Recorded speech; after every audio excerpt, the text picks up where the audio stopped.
বিধবা ভাতা, old age pension কিছু বাকি আছে।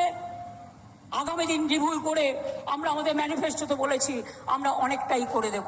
বড় খবর, আপনারা যারা বৃদ্ধ ভাতা বিধবা ভাতার নতুন আবেদন করেও এখন পর্যন্ত টাকা পাননি, তাদের কবে টাকা দেয়া হবে মুখ্যমন্ত্রীর বড় ঘোষণা তিনি জানিয়ে দিয়েছেন। তো সমস্ত কিছু আজকের ভিডিওতে আমরা আলোচনা করব। অবশ্যই ভিডিওটি আপনাদের উপকারে আসবে। বেশি বেশি করে বন্ধুদেরকে ভিডিওটা শেয়ার করে দিন, সকলে যাতে জানতে পারে। আর এই ধরনের খবরের আপডেটগুলো পাওয়ার জন্য চ্যানেলটিকে সাবস্ক্রাইব করবেন। আর ফেসবুক থেকে যারা ভিডিওটিকে দেখছেন অবশ্যই পেজটিকে ফলো করে রাখতে ভুলবেন না। চলুন মুখ্যমন্ত্রী মমতা বন্দ্যোপাধ্যায় তিনি কি বলেছেন আমি দুটি বক্তৃতা আপনাদেরকে শোনাচ্ছি, মনোযোগ সহকারে শুনবেন। বিধবা ভাতা, ওল্ড এজ পেনশন কিছু বাকি আছে। আগামী দিন রিভিউ করে আমরা আমাদের ম্যানিফেস্টোতে বলেছি আমরা অনেকটাই করে দেব। লক্ষ্মীর ভান্ডার সারা জীবন পাবেন। যাদের বিধবা ভাতা এখনো হয়নি আমাদের ম্যানিফেস্টোতে আছে, আমরা রিভিউ করে করে দেব। ওল্ড এজটাও আমরা ম্যানিফেস্টোতে রেখেছি, আমরা করে দেব। আমাদের সরকার আবার যখন আসবে দুয়ারে স্বাস্থ্য হবে।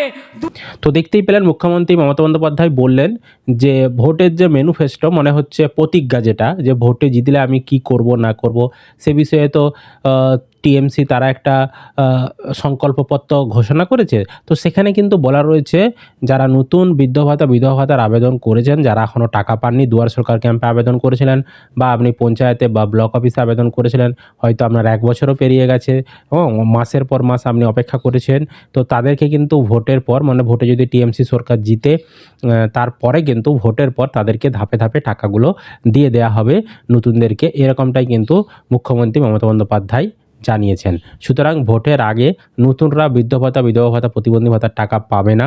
হ্যাঁ, পুরনো যারা প্রতি মাসে মাসে টাকা পায় তারা পাবে, কিন্তু নতুন যারা আবেদন জমা করে রেখেছে, ফর্ম জমা করে রেখেছে, তারা কিন্তু ভোটের আগে পাবে না। ভোটের পরে ধাপে ধাপে কিন্তু টাকাগুলো দেওয়া হবে। তো ভোটের পরে যদি টাকা দেয় তাহলে কিন্তু টাকাগুলো দিতে ধরতে পারেন সময় লেগে যেতে পারে, মানে মে মাসের পর, মানে জুন জুলাই আগস্ট এই সময় যে সূচিটা আছে সেই সময়ে কিন্তু ধাপে ধাপে দেয়া হবে। বুঝতে পেরেছি, একসঙ্গে সবাইকে দেয়া হবে না। হ্যাঁ, কিছু সংখ্যক ধরুন 10,000 দিল এই মাসে, সামনের মাসে 10,000, এইভাবে কিন্তু ধাপে ধাপে দেয়া হবে।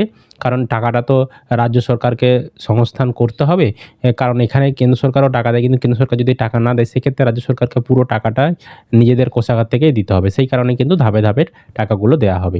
তো আশা করি আপনাদেরকে আমি বিষয়টা বোঝাতে পেরেছি। আপনাদের কি মতামত অবশ্যই কমেন্ট করে জানাবেন। আর এই ধরনের ইনফরমেশনগুলো পাওয়ার জন্য চ্যানেলটিকে সাবস্ক্রাইব করে রাখবেন। বেশি বেশি করে বন্ধুদেরকে ভিডিওটা শেয়ার করে দিন আর চ্যানেলটিকে সাবস্ক্রাইব করে রাখবেন। ফেসবুক থেকে যারা ভিডিওটি দেখছেন পেজটিকে অবশ্যই ফলো করে রাখবেন।